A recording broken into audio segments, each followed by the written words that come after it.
नमस्कार दोस्तों, good morning, आदाब। पिछला हफ्ता बड़ी उथल पुथल का गया। संसद में जो कुछ हुआ, जिस प्रकार विपक्ष और सरकार आमने सामने आए, उसने पूरे देश की राजनीति को गरमा दिया है। प्रधानमंत्री जी के क्रोध को भी जगजाहिर कर दिया है। बहरहाल जो बहुत कुछ हुआ उसमें एक था अशांत पड़े भारत के एक राज्य, एक भूले बिसरे राज्य मणिपुर में नई सरकार का गठन। 5 फरवरी गुरुवार के दिन मणिपुर की नई सरकार ने विधानसभा में बहुमत साबित कर लिया। भारतीय जनता पार्टी की सरकार है। भारतीय जनता पार्टी के मुख्यमंत्री हैं दो डिप्टी चीफ मिनिस्टर, एक छोटे से राज्य में, और एक मुख्यमंत्री। शपथ ग्रहण के बाद या नई सरकार के गठन के बाद शायद केंद्र सरकार ने उम्मीद की होगी कि मणिपुर में शांति आएगी।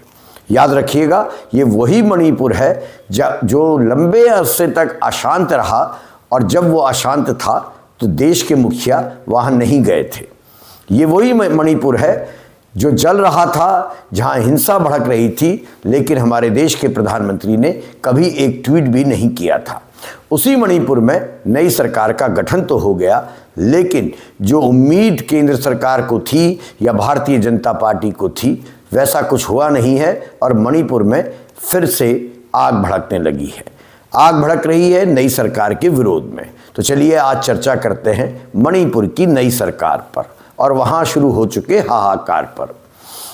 मणिपुर में दोस्तों नई सरकार का गठन पूरी संवैधानिक प्रक्रिया के तहत हुआ है, इसमें कोई शक नहीं, लेकिन जमीनी हालात नई सरकार को सपोर्ट करते नजर नहीं आ रहे। राज्य एक बार फिर से गहरे राजनीतिक और सामाजिक संकट से जूझने लगा है। गुरुवार को विधानसभा में फ्लोर टेस्ट हुआ, लेकिन विरोधी पक्ष का कोई भी नेता वहां नहीं था। क्यों नहीं था? क्योंकि वहां विरोध करने वाला कोई नहीं था, लेकिन कुछ विधायक ऐसे थे जो सरकार में शामिल तो हैं, मगर वहां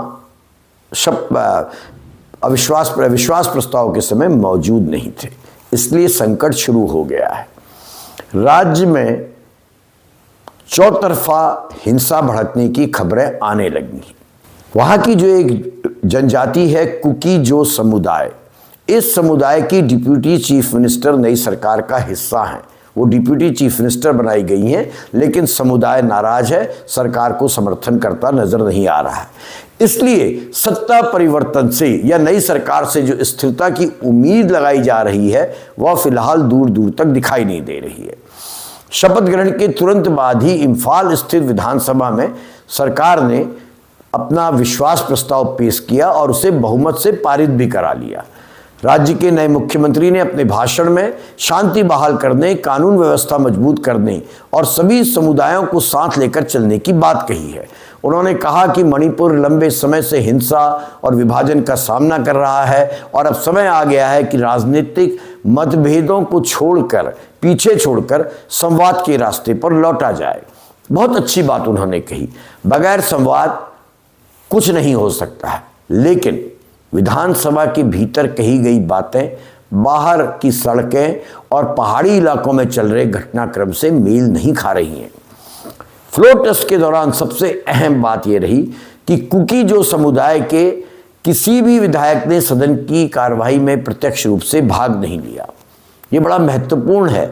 सरकार का हिस्सा हैं, लेकिन सरकार को सपोर्ट नहीं कर रहे हैं। कुकी जो समुदाय के 10 विधायक हैं, और इनमें से 7 विधायक बीजेपी के हैं, बाकी 3 अन्य दलों के या निर्दलीय हैं। 3 विधायकों को वर्चुअल माध्यम से कार्यवाही में शामिल होने की अनुमति दी गई थी, लेकिन वे भी नहीं आए वर्चुअली। कुकी जो समुदाय के बाकी विधायक भी विश्वास प्रस्ताव के दौरान सदन में नहीं रहे। इससे समझिए, ये जो कुकी समुदाय है, इसने स्पष्ट कर दिया है, इतना दबाव है विधायकों पर कि इस समुदाय ने स्पष्ट कर दिया है कि वह सरकार के गठन से सहमत नहीं है। और सबसे बड़ा विवाद हुआ है इस समुदाय से आने वाली विधायक नेमचा किपगैन। तस्वीर देखिए मैडम की। नेमचा किपगैन को उप मुख्यमंत्री बनाए जाने से ये समुदाय खुश नहीं है। नेमचा किपगैन इससे पहले भी राज्य सरकार में मंत्री रह चुकी हैं, पिछली सरकार में, और कुकी राजनीति में वे एक प्रभावशाली नेता हैं। लेकिन इस बार उनका निर्णय उनके ही समुदाय के एक बड़े हिस्से ने अस्वीकार कर दिया है। कुकी जो काउंसिल, ये काउंसिल है समुदाय की, कुकी जो काउंसिल, इसने आरोप लगाया है कि नेमचा किपगेन ने काउंसिल की सहमति नहीं ली, समुदाय की भावनाओं को नहीं समझा और सरकार में शामिल हो गई, इसलिए हम इनको अस्वीकार कर रहे हैं, अपनी ही विधायक को और राज्य सरकार में उप मुख्यमंत्री को। काउंसिल का कहना है कि जब पूरा समुदाय हिंसा, विस्थापन और असुरक्षा के माहौल से गुजर रहा है, तब किसी भी कुकी विधायक का मौजूदा सरकार का हिस्सा बनना नैतिक रूप से गलत है। काउंसिल ने यह भी कह डाला है कि नई सरकार नीति प्रधान है। आपको पता होना चाहिए, आप मणिपुर हमारे ही देश का हिस्सा है, वहाँ दो समुदायों की लड़ाई चल रही है, कुकी और मेतेई समाज की।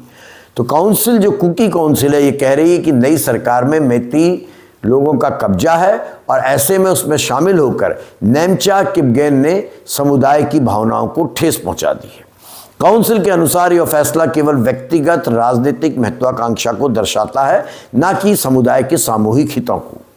कुकी संगठनों ने, कई कुकी संगठन हैं जो इस काउंसिल का हिस्सा है, उन्होंने अपने बयानों में स्पष्ट कर दिया है कि जिन कुकी विधायकों ने सरकार का हिस्सा किया, समर्थन किया है, उन्होंने पिछले कई महीनों में अपने लोगों द्वारा झेले गए दर्द को, उनके जान माल के नुकसान को और उनके विस्थापन की अनदेखी की है।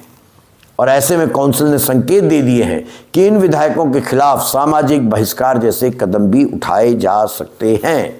इन बयानों के बाद आप समझिए ये जो नई सरकार बनी है भारतीय जनता पार्टी की, वो कितनी स्थिर होगी और क्या मणिपुर के लिए कर पाएगी।